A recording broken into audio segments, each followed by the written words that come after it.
My husband sends me "Don't sleep" every night at 3:47 a.m. The problem is, I buried him 6 months ago. I should have stopped answering after the first week.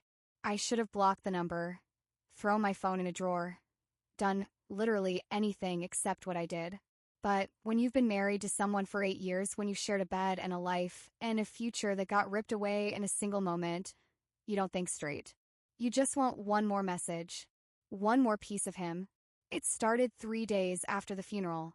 I was lying in bed, staring at the ceiling, wondering how I was supposed to keep breathing when half of me was gone. The room smelled like his cologne. I hadn't washed the sheets yet. Couldn't bring myself to erase that last trace of him. The pillowcase still held the indent from his head, and sometimes I'd press my face into it just to remember what it felt like when he was still here. Still warm, still mine. My phone buzzed on the nightstand, and I grabbed it without thinking. The screen's harsh light cut through the darkness. Unknown number. 3:47 a.m. Don't sleep. 2 words. That's all it said. I stared at the screen until my vision blurred. It had to be a wrong number. Some drunk person texting the wrong contact. I almost deleted it. Almost. But something about those words felt familiar. The way they sat on the screen. The tone, even though there was no voice. Daniel used to say that to me when I had early morning shifts at the hospital. He'd shake my shoulder gently at some ungodly hour and whisper, "Don't sleep, babe. You've got lives to save." It was our thing. Stupid and sweet and ours. A private language that belonged only to us. I typed back before I could stop myself. "Who is this?" The 3 dots appeared immediately. My heart slammed against my ribs. Then they disappeared. No response. I waited for 20 minutes. Phone clutched in both hands, but nothing came. The silence felt thick, suffocating. I told myself it was coincidence. Grief playing tricks. I put the phone face down and forced my eyes shut. The next night, same time. 3:47 a.m. Don't sleep. This time I sat up fast, fully awake. The room was dark except for the glow of my screen. I could hear my pulse in my ears, loud and wrong. The house creaked around me, settling sounds I'd never noticed when Daniel was alive. When he was here, the noises were just background. Now, every creak felt like something watching. Daniel? I typed it with shaking fingers. Sent it. Watched the screen like it held every answer I'd ever need. The dots appeared again. Stayed for 5 seconds. Then vanished. No reply. Just silence and that terrible, expanding hope in my chest that felt like it might crack me open. I didn't tell anyone. Not my sister, not my therapist, not the grief group I'd been avoiding. What would I even say? That my dead husband was texting me? They'd put me on medication. They'd take my phone. They'd look at me with those pitying eyes that said, "Poor thing. She's lost it." But every night at 3:47 a.m., the message came. Don't sleep. Always the same. Never anything else. I started staying awake, waiting for it. I'd lie there in the dark, phone in hand, counting down the minutes. 3:46, 3:47, buzz. And there it was, reliable as a heartbeat. The only heartbeat I had left of him. I tried everything to get more. I sent paragraphs, questions, confessions. "I miss you. I can't do this without you. Please tell me you're okay. Please tell me this is real." I told him about my days, about how I couldn't eat, couldn't focus at work, couldn't remember what it felt like to be whole. But the response was always nothing. Just those 2 words the next night. Don't sleep. After 2 weeks, I started to notice things. The messages only came when I was alone. If my sister stayed over, nothing. If I fell asleep at a friend's house, silence. Only when I was in our bed, in our house, did my phone light up at 3:47. I tested it. Spent a night at a hotel. No message. Came home the next evening, and there it was right on schedule. It knew where I was. That should have terrified me. It did terrify me, but I couldn't stop. I needed it. Needed him. Even if it was just 2 words. Even if it made no sense. It was connection. Proof that some part of him was still out there. still thinking of me, still reaching across whatever divide separated the living from the dead. Then one night, I broke the pattern. It was a Saturday about a month in. I'd had too much wine, dangerous amount for someone in my state. But I didn't care. I was tired of being careful, tired of holding myself together. The bottle had been a gift from Daniel's coworker after the funeral. I'd been saving it, not sure why. Maybe for a special occasion, or maybe for a night like this, when the loneliness felt like it would swallow me whole. When the message came at 3:47, I didn't just read it. I called the number. It rang. God, it actually rang. My breath caught. 4 rings. 5. Then it clicked. Connection. But no voice. Just silence. Heavy, breathing silence. Someone was there. On the other end. Listening. Daniel. My voice cracked. Baby, is that you? Nothing. But I could hear it. Soft. Steady. Breathing. In and out. In and out. The rhythm was familiar. I'd fallen asleep to that rhythm for 8 years. Please say something. Please. I need to hear your voice. The breathing changed. Slower. Deeper. Then, so quiet I almost missed it, a whisper. Don't sleep. His voice. I would know it anywhere. The slight rasp. The warmth underneath. The way he said the letter S. The line went dead. I dropped the phone. It hit the floor with a crack. Screen down. I couldn't move. Couldn't breathe. That was him. That was Daniel. I heard him. He was there. He was real. Tears came so hard I thought I'd choke. I sobbed into my hands, into the pillow that still smelled like him. And for the first time since the accident, I felt something other than emptiness. He was reaching out. Somehow, from wherever he was trying to tell me something. The next morning, I went to his grave. I hadn't been back since the funeral. Couldn't face it. But now I needed to see it. Needed to know he was really there, really gone. So I could make sense of what was happening. The cemetery was quiet. Cold. Early morning fog clung to the ground, making the headstones look like they were floating. His grave was in the newer section, where the grass hadn't fully grown in yet. Daniel Mercer. Beloved husband. Gone too soon. The words looked wrong. Too formal. Too final. They didn't capture who he was. They didn't say that he made me laugh until I cried. That he remembered everyone's birthday. That he sang off-key in the shower and left sticky notes on the bathroom mirror telling me I was beautiful. I knelt in the grass and pressed my palm against a stone. It was cold. Rough. Real. I don't understand, I whispered. What are you trying to tell me? The wind picked up. A chill ran down my spine. I stayed there for an hour, talking to him, asking questions, waiting for some kind of sign. Nothing came. Just the rustle of leaves and the distant sound of traffic. When I finally left, I felt heavier, more lost. That night, 3:47 a.m. Don't sleep. But this time there was more. Listen. My hands went numb. I stared at the screen, heart hammering. He'd never sent more than 2 words. Never. I typed fast. I'm listening. I'm here. Tell me what you need. Dots appeared, disappeared, appeared again, then finally, upstairs. Ice flooded my veins. Upstairs. I was in our bedroom, on the 2nd floor. There's nothing above me but the attic. We barely used it. Just old boxes, holiday decorations, Daniel's childhood stuff his mom had given us. I hadn't been up there in over a year. I didn't want to go. Every instinct screamed to stay in bed. Pull the covers over my head. Pretend I hadn't seen it. But I couldn't. If he was trying to show me something, I had to look. Ice flooded my veins. Upstairs. I was in our bedroom, on the 2nd floor. There was nothing above me but the attic. We barely used it. Just old boxes, holiday decorations, Daniel's childhood stuff his mom had given us. I hadn't been up there in over a year. I didn't want to go. Every instinct screamed to stay in bed. Pull the covers over my head. Pretend I hadn't seen it. But I couldn't. If he was trying to show me something, I had to look. I grabbed my phone, turned on the flashlight, and opened the bedroom door. The hallway was dark. Too dark. The nightlight I always kept plugged in near the bathroom was out. I made my way to the attic door at the end of the hall. The old brass knob was cold under my palm. I pulled down the ladder.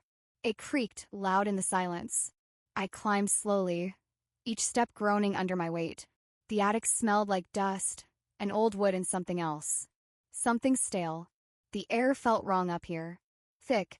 I swept the flashlight across the space. Boxes stacked in corners. Daniel's old guitar case. The Christmas tree stand.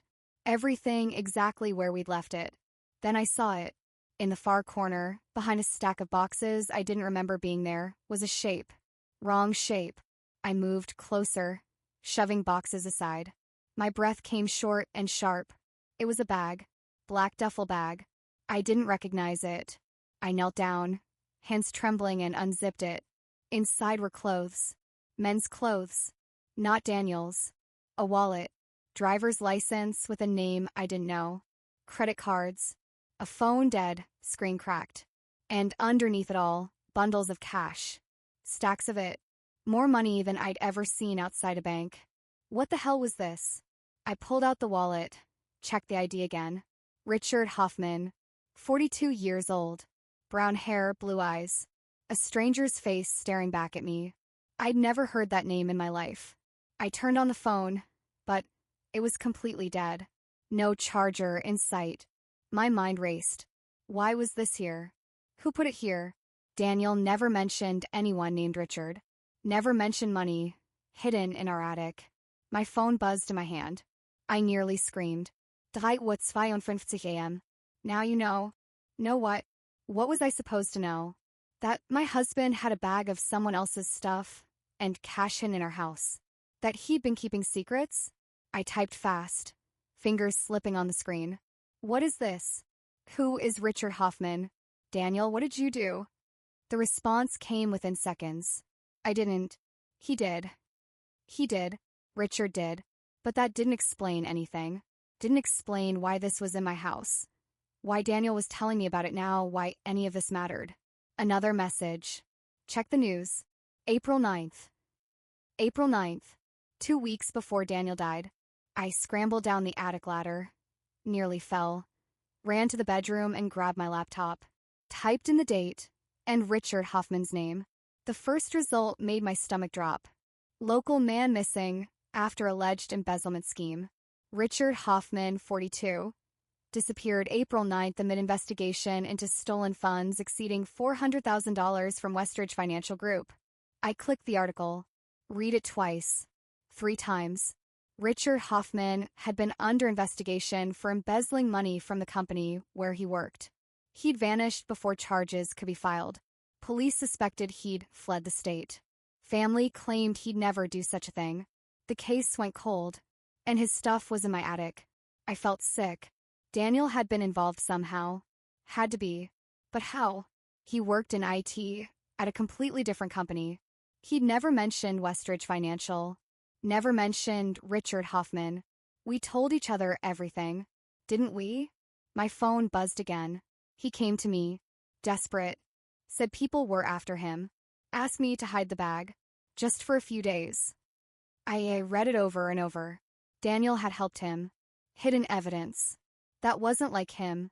Daniel was honest, straightforward. He wouldn't get involved in something like this. He was the kind of person who returned shopping carts, who tipped generously, who helped neighbors carry groceries. This didn't make sense. Why would you do that? I typed. He said he'd hurt you if I didn't. The words sat there on my screen, cold and heavy. Threatened me. Richard Hoffman had threatened me to force Daniel into hiding his stolen money. And Daniel, trying to protect me, had agreed. What happened to him? I sent. 3 dots. Long pause. I don't know. He never came back for it. Another pause. Then, 2 days later, I was dead. My vision swam. The timeline clicked into place. Daniel hid the bag. Richard disappeared. Then, Daniel died in what the police called a random car accident. Single vehicle. Lost control on a wet road. No other cars involved. No weaknesses. But what if it wasn't random? Was it him? I typed, hands shaking so hard I could barely hit the keys. Did he kill you? No response. I waited. 5 minutes. 10. Nothing. Just silence and the horrible weight of understanding settling over me like a shroud. At 4:15 a.m., my phone rang. Unknown number. The same one that had been texting me. I answered, pressed it to my ear. Daniel. Breathing. That same heavy breathing. Then his voice, distant. Like he was speaking through water. He's coming back. The line went dead. I sat frozen in bed, every muscle locked. He's coming back. Richard Hoffman. Coming back for his money. And if he'd killed Daniel to keep his secret safe, what would he do to me? I should have called the police right then. Should have told them everything. But I couldn't prove any of it. The messages could be faked. The bag could be explained away. And if Richard had connections, if he had people helping him, going to the police might just paint a bigger target on my back. I didn't sleep that night. Or the next. I kept every light on. Checked the locks obsessively. Jumped at every sound. The messages kept coming at 3:47 a.m. But now they were different. He knows you're alone. He's watching. Lock the doors. Don't answer the door. Check the windows. Each one ramped up my terror. I started seeing shadows where there weren't any. Hearing footsteps on the porch. A car parked across the street that hadn't been there before. A dark sedan with tinted windows. It stayed there for 3 days. Then it was gone. I was unraveling. On the 5th night, I came home from work to find the back door unlocked. I knew I'd locked it. I always locked it. I checked it twice that morning, once before I left, and once from the car before I pulled out of the driveway.